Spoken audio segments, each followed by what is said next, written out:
Everyone! The tomb is open. He's alive!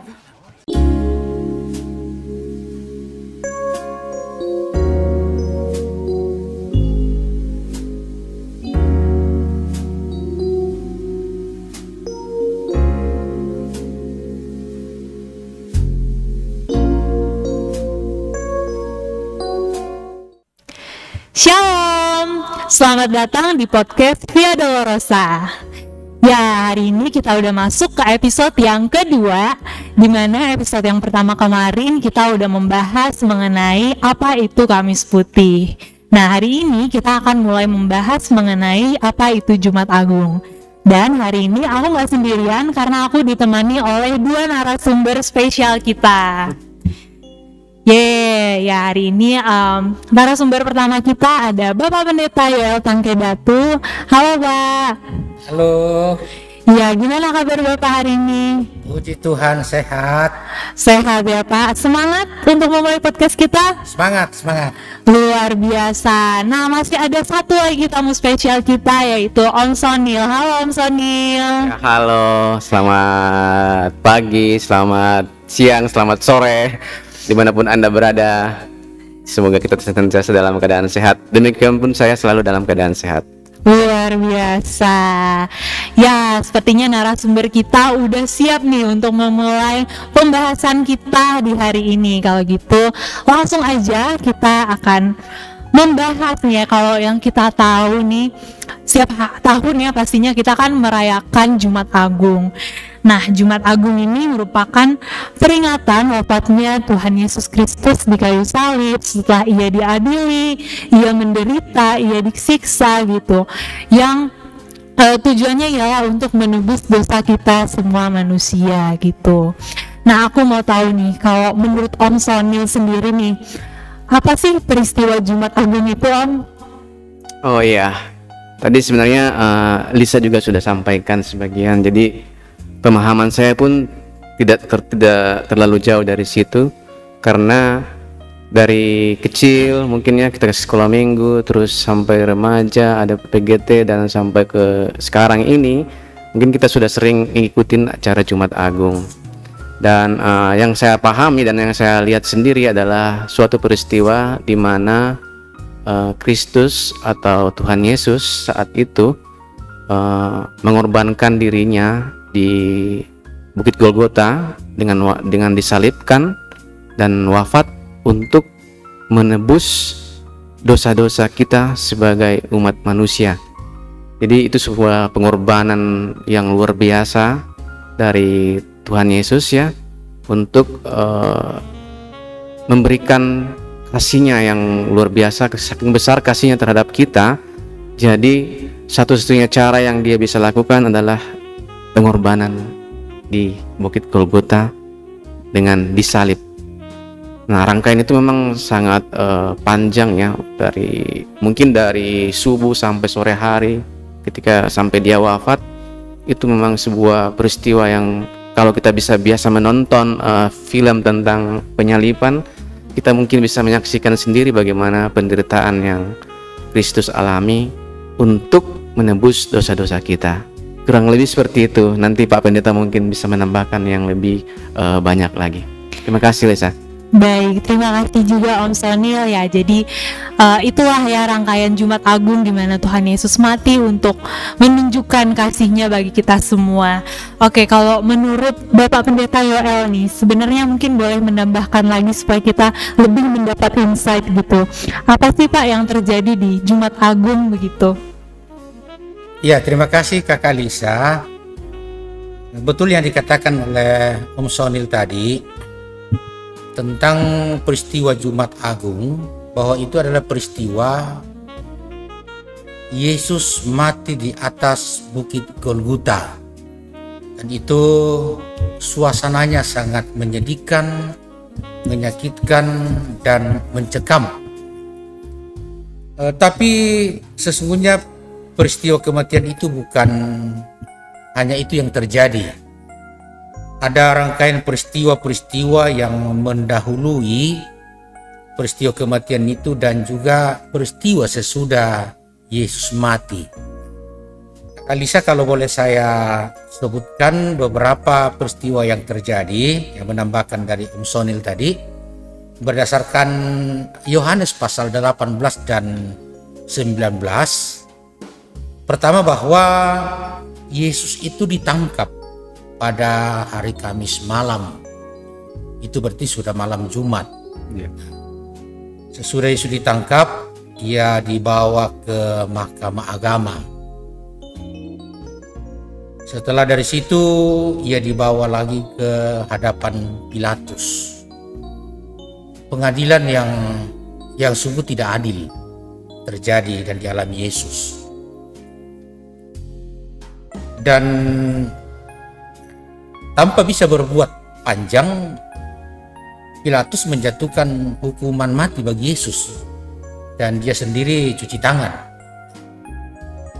Sesudah itu Yesus disalib dan kemudian mati, menyerahkan nyawanya. Itulah Yesus yang mati bagi dosa-dosa kita, ya, Kakak Lisa dan kita semua, Bapak Ibu kekasih. Sesudah Yesus mati, untuk membuktikan bahwa apakah dia sudah mati, lambungnya ditikam. Sesudah dipastikan bahwa mati betul, Yesus dikuburkan. Nah, itulah Kakak Lisa dan semua kita, serangkaian peristiwa yang terjadi di Jumat Agung, kisah-kisah beruntun yang menyedihkan, memilukan, tapi justru dari situ kita beroleh hidup. Ya, mungkin begitu Kakak Lisa. Baik Pak Pendeta. Nah ini nih teman-teman, kalau biasanya di peristiwa Jumat Agung kita hanya meng-highlight kematian Yesus aja, tapi sebenarnya ada banyak runtutan peristiwa-peristiwa begitu, sampai bahkan sesudah Yesus mati pun masih ada lagi ya peristiwa Pak, sehingga itu dikatakan sebagai Jumat Agung. Dan kita bisa mendengar ada banyak peristiwa dari mulai Yesus ditangkap, kemudian dibawa ke Mahkamah Agama, menemui Pontius Pilatus, di situ dimana dia mendapatkan hukuman hingga akhirnya ia mati di kayu salib gitu kan. Ini adalah sebuah peristiwa yang sedih begitu, Pak Yoel dan juga Om Sonil. Nah mungkin boleh nih di-share insight-nya dari Om Sonil dulu. Bagaimana bisa sih peristiwa yang disebut sedih ini tapi kemudian dikatakan sebagai Jumat Agung gitu, peristiwa sedih dikatakan agung. Mungkin boleh dari Om Sonil dulu untuk share buat kita semua. Iya, memang yang namanya kesedihan harusnya bersedih ya, logikanya begitu ya. Ya Pak Pendeta ya, betul. Masa ada orang dalam suasana berduka tetapi tidak bersedih. Nah, tapi disinilah nyata bahwa bagaimana peristiwa itu yang seharusnya dikatakan sedih, tapi dibilang agung. Agung di sini tuh karena menurut saya Kristus sudah memberikan tubuhnya sendiri ya, jiwanya, lewat kematiannya di kayu salib. Itu sebuah pengorbanan. Menurut saya pengorbanan yang benar-benar tulus, yang hanya dilakukan karena begitu besar rasa cinta kasihnya kepada kita semua umat manusia, sehingga disitulah yang menurut saya bahwa keagungannya akan terlihat di situ. Dan kita dituntut, sebenarnya menurut saya kita diajarkan di situ harusnya kita jangan berduka cita pada saat Jumat Agung itu, tapi harusnya itu adalah momen di mana pelepasan, kemenangan yang luar biasa lewat pengorbanan Kristus. Kita diberikan jalan untuk bisa bersama-sama dengan Dia. Dia membuka jalan bagi kita umat orang-orang yang berdosa, sehingga kita bisa bersama-sama dengan Dia pada suatu saat nanti tentunya ya. Ya kira-kira begitu Lisa. Oke, luar biasa. Jadi nggak semerta-merta, nggak cuma langsung dibilang agung, tapi ya memang ada asal muasalnya begitu ya. Karena itu tadi pengorbanan Kristus untuk memberikan dirinya, dan seharusnya kita meresponnya bukan dengan duka cita ya Om, melainkan Ya, merespon menurut itu saya dengan begitu, sukacita gitu. Oke, kalau gitu kita langsung mau tahu lagi nih pendapat dari Bapak Pendeta Yoel, mungkin bagaimana Pak? Ya Kakak Lisa, memang ini pertanyaan menarik. Soal kata agung yang ditempatkan sesudah kata Jumat Agung, sehingga menarik bagi kita adalah apakah memang hari Jumatnya yang agung, ataukah peristiwa yang terjadi di Jumat Agung itu yang memang agung. Nah, kalau memang peristiwanya yang agung, peristiwa apa sesungguhnya? Berangkat dari Om Sonil tadi bicara soal kata tulus. Ya, ada kata tulus. Nah, jadi agung ini, saudara-saudara, bisa kita artikan sebagai sesuatu yang tulus, suci, murni, mulia. Itulah arti dari kata agung. Sehingga sesungguhnya hari Jumat itu sendiri tidak akan menjadi agung jikalau tidak ada peristiwa tulus, tidak ada peristiwa suci, tidak ada peristiwa mulia yang terjadi dalamnya. Apa yang tulus, apa yang suci, apa yang mulia? Ya, Om Sonil tadi katakan tentang pengorbanan Yesus Kristus. Bahwa Yesus Kristus di situ mau mengorbankan dirinya atau hidupnya untuk menebus dosa-dosa kita, yang dilakukan dengan penuh ketulusan, dalam kesucian hati, dalam kemurnian jiwa, dalam keluhuran. Dan itulah sesungguhnya keagungan. Sehingga boleh dikatakan kalau hari Jumat disebut Jumat Agung karena ada peristiwa agung yang terjadi, yaitu pengorbanan Yesus Kristus. Pengorbanan Yesus Kristus, yaitu kematiannya, menjadi penanda dari keagungan hari itu. Itulah hari Jumat Agung. Kira-kira begitu Kakak Lisa. Luar biasa, jadi makin lengkap lagi nih ya teman-teman pengetahuan kita.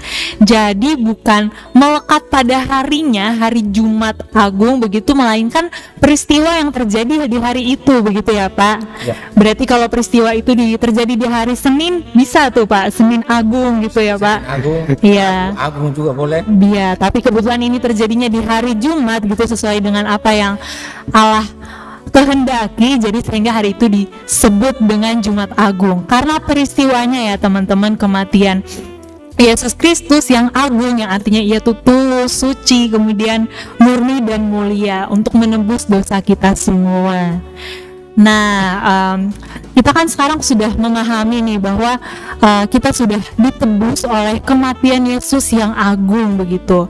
Nah, kemudian mungkin sebelum itu aku masih mau bertanya lagi nih ke Pak Pendeta Yoel gitu. Kita udah tahu apa itu makna agung, tapi kemudian kita pengen tahu lebih dalam lagi nih, bagaimana sih apa yang dipahami atau dimaknai oleh Gereja Toraja mengenai Jumat Agung itu sendiri, Pak? Ya, terima kasih kesekian kalinya Kakak Lisa. Jadi Gereja Toraja memahami dan memaknai hari Jumat Agung ini tentu tidak beda dengan cara gereja-gereja pada umumnya memahami dan memaknai hari Jumat Agung. Tapi bagi kita Gereja Toraja, kita memahami bahwa hari Jumat Agung itu menjadi sebuah momentum atau sebuah kesempatan baik untuk menjadi tempat melakukan refleksi diri atau perenungan diri atas segala dosa yang kita lakukan.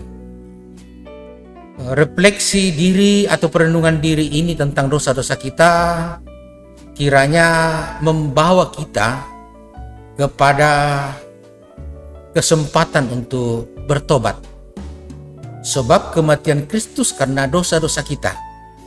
Ya, jadi memang Kakak Lisa, Om Sonil dan para pemirsa, pada satu sisi dikatakan bahwa ini adalah peristiwa yang menyedihkan, itu mendukakan, tapi pada sisi yang lain, ya Om Sonil tadi katakan bahwa ini sangat mensukacitakan.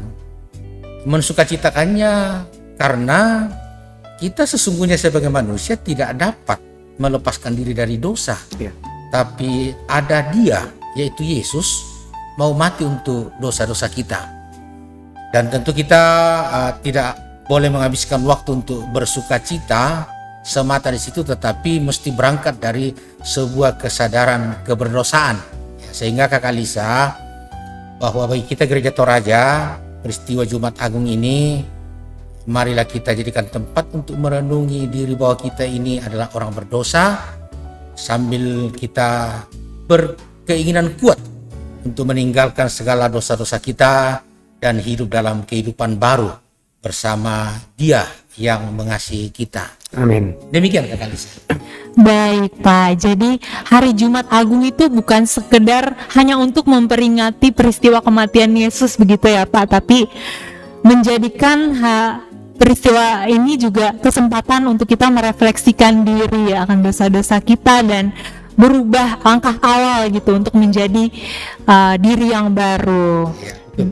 Oke, nah itu kalau yang aku tangkap, dan semoga kita semua bisa menangkap dan memaknai hal ini ya teman-teman.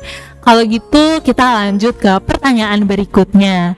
Jadi kan kita udah sama-sama memahami peristiwa Jumat Agung dan mengerti bahwa kematian Tuhan Yesus itu adalah untuk menebus dosa kita gitu. Nah selanjutnya mungkin bagaimana sih seharusnya kita bisa menghidupi gitu, tingkah laku sesuai dengan apa yang sudah kita pahami begitu. Mungkin dari Om Sonil dulu boleh. Iya, terima kasih sekali lagi Lisa. Jadi pertanyaannya bagaimana kita memaknai ya? Betul. Oke. Iya, menarik ya.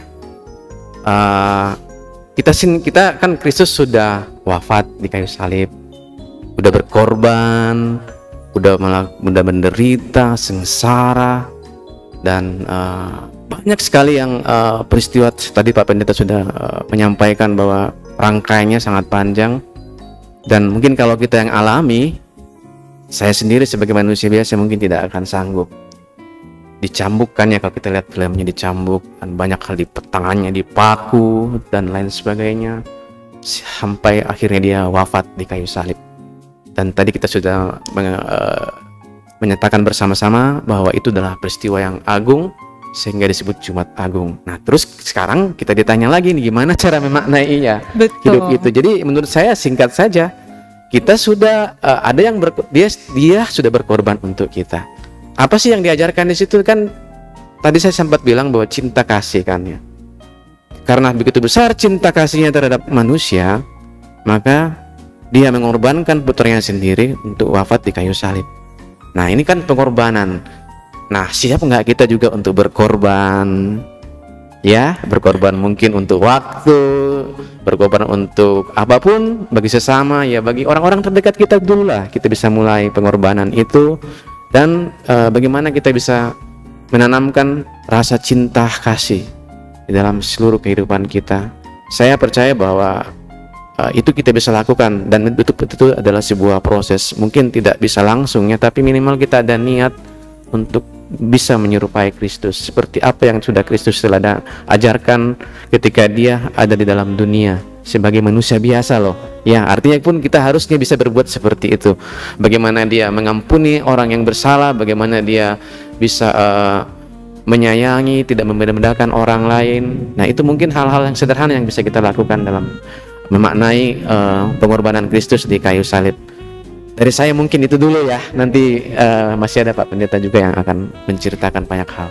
Wah, luar biasa nih sharingnya Om Sonil ya. Jadi karena Tuhan Yesus sudah mengasihi kita, jadi kita juga perlu gitu ya Om untuk meneruskan kasih Yesus tersebut. Nah tadi caranya yaitu dengan kita mau berkorban nih untuk sesama kita manusia, dan gak bisa langsung tapi perlu pelan-pelan, dan itu terus berprogres gitu ya Om. Oke, baik. Nah, kalau menurut Pak Pendeta Yoel nih, bagaimana sih seharusnya kita menghidupi keseharian kita dengan pemahaman yang udah kita punya mengenai Jumat Agung ini gitu, Pak? Ya, melanjutkan dari Om Sonil tadi, Kakak Lisa, tentang hal-hal yang kita lakukan sebagai pemaknaan terhadap Jumat Agung. Kalau saya boleh tambahkan bahwa karena kematian Kristus untuk mengampuni kita, maka mestinya juga kita memaknai Jumat Agung ini dengan kesediaan untuk selalu mengampuni orang yang bersalah kepada kita. Karena tanpa pengampunan, kehidupan ini tidak akan pernah sampai kepada kehidupan yang damai. Itu tambahan saya yang pertama. Yang kedua, bahwa kita mesti selalu sabar. Yesus mencontohkan kepada kita bagaimana sabar dalam mencapai sebuah tujuan. Tujuannya ialah untuk menyelamatkan manusia. Dan untuk bisa sampai ke sana, itu ada kesabaran ekstra dari Yesus. Kalau Yesus tidak sabar, mungkin kisah ini akan lain ceritanya. Jadi itu betul-betul dibutuhkan kesabaran bagi kita semua orang percaya. Yang ketiga ialah tekad yang bulat dan kokoh. Tujuan Yesus datang ke dunia adalah untuk menyelamatkan kita. Dan untuk bisa sampai ke sana itu perlu tekad yang kuat. Dan jangan, ya menurut saya ini Kakak Lisa dan Om Sonil, jangan pernah tekad yang kuat itu dinodai oleh kepentingan kesenangan diri. Saya memahami bahwa Yesus tidak lagi melihat kesenangan dirinya, tapi dia mengorbankan kesenangannya demi sebuah tekad untuk mencapai tujuan, yaitu selamatnya seluruh umat manusia. Sehingga kita pun demikian. Bagi saya, kiranya kita dalam memaknai Jumat Agung ini dalam rangka menikmati hidup sejahtera ke depan, tetap berjuang dengan tekad yang kuat, tentu dengan selalu berjalan pada kebenaran Tuhan atau kehendak Bapa di sorga. Ya, demikian Kakak Lisa. Wow, luar biasa banget nih sharing dari narasumber-narasumber kita, dan semoga aja melalui diskusi singkat kita di podcast ini bisa semakin memperlengkapi pengetahuan dan menambah insight teman-teman yang nonton di rumah. Dan ya, semoga kita juga dengan pemahaman ini seperti yang Om Sonil dan Pak Yoel sampaikan tadi, kita bisa meneruskan kasih Tuhan Yesus, kita mau mengampuni sesama kita, kemudian kita mau bersabar seperti apa yang Tuhan Yesus lakukan, dan tentunya memiliki tekad yang kuat. Begitu ya Om dan Pak Pendeta. Nah, demikian podcast kita di episode kali ini. Jangan lupa untuk like, komen, dan subscribe. Dan jangan lupa juga nih, penting banget buat di-share ke teman-teman yang lain, ke keluarga, dan buat siapapun deh gitu. Jangan lupa juga untuk pantangin terus episode-episode selanjutnya ya. Dadah semuanya.